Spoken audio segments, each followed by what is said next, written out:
পশ্চিম মেদিনীপুর জেলার মেদিনীপুর সদর মহকুমার একটি শহর গড়বেতা। শিলাবতী নদীর তীরে এই শহর।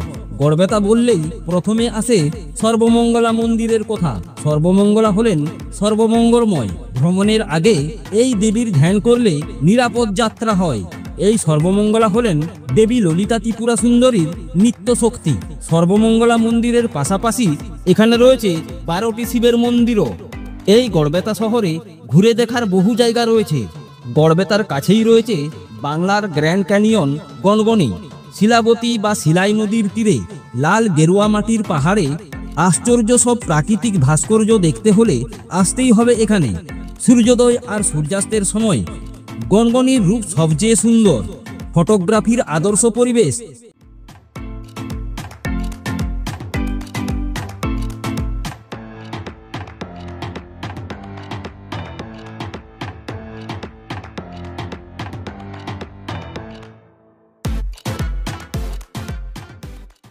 বন্ধুরা, চলে এলাম মা সর্বমঙ্গলা মন্দির। এই মন্দিরের প্রতিষ্ঠা নিয়ে লোকমুখে অনেক রকমের কথা শোনা যায়। কথিত আছে একবার যোগী সাধক এই অঞ্চলে এসেছিলেন। সেই সময় এই জায়গা ছিল শুধুই জঙ্গল। লোকে বলতো বগড়ির জঙ্গল। ওই সাধকই মন্ত্র বলে এই সর্বমঙ্গলা মন্দির প্রতিষ্ঠা করেছিলেন। এই মন্দিরের মাহাত্ম্যের কথা নাকি পৌঁছয় মগধরাজ বিক্রমাদিত্যের কানে।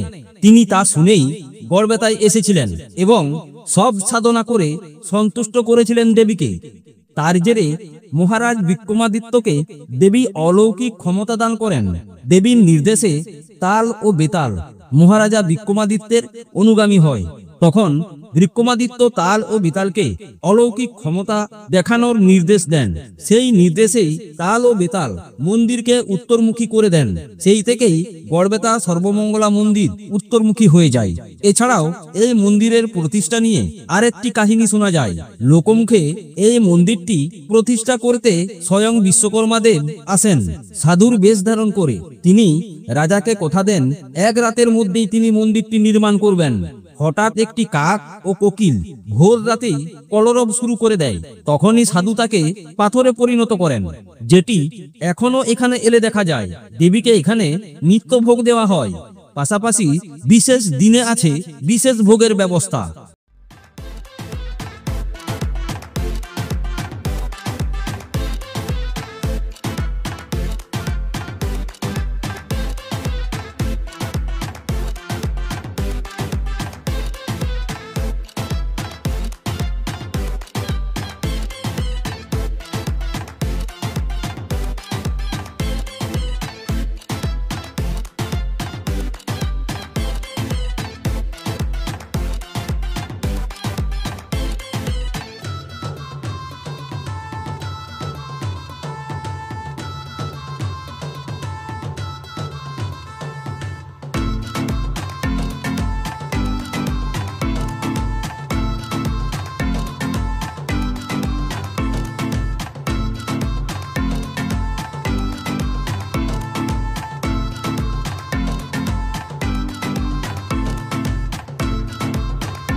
চলুন এরপর ঘুরে আসা যাক গনগনি।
স্থানীয় লোককথা অনুযায়ী পাণ্ডবরা চতুর্গৃহ থেকে প্রাণ রক্ষা পেয়ে এই অঞ্চলে কিছুকাল ছদ্মবেশে বাস করেছিলেন।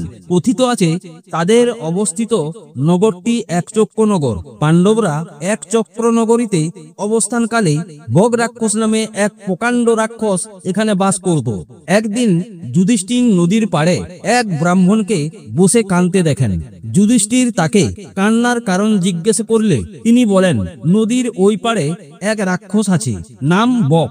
সে প্রতিদিন একজন করে গ্রামের মানুষকে আহার হিসাবে গ্রহণ করে। আজ তার পালা। যুধিষ্ঠির এই কথা শুনে রেগে যান এবং রাক্ষসকে বধ করার জন্য ভীমকে পাঠান। প্রবল যুদ্ধ হয় বক রাক্ষস ও ভীমের মধ্যে। এই যুদ্ধের ফলেই এই গণগণির ক্যানিয়নের সৃষ্টি হয়। মহাভারতের যুগের বগ রাক্ষসের হাড় এখনো নাকি এই গণগণিতে পাওয়া যায়। কিছুকাল পূর্বেও গড়বেতার গণগণিতে সাধারণ পাথরের থেকেও ভারী এক ধরনের পাথর পাওয়া যেত। সেগুলিকেই বগ রাক্ষসের হাড় নামে চিহ্নিত করা হতো।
চলুন দেখে আসি দ্বাদশ শিব মন্দির।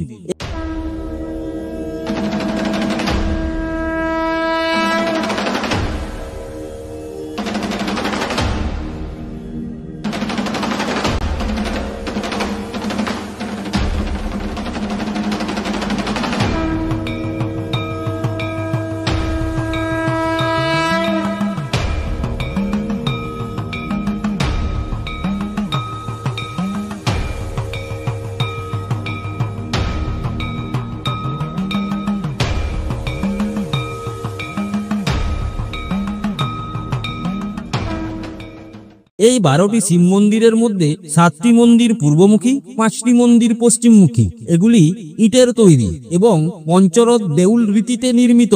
প্রতিটি মন্দিরের আলাদা নাম আছে, যেমন ভীমশঙ্কর, রামেশ্বরম, নাগেশ্বর, বিশ্বেশ্বর, ত্রম্বকেশ্বর, বৈদ্যনাথ, অমরেশ্বর, মহাকাল, মল্লিকার্জুন, সোমনাথ, কেদারনাথ, ঘুষ্ণেশ্বর।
বন্ধুরা, ভিডিওটি ভালো লাগলে লাইক ও শেয়ার করে অন্যদের দেখার সুযোগ করে দিবেন।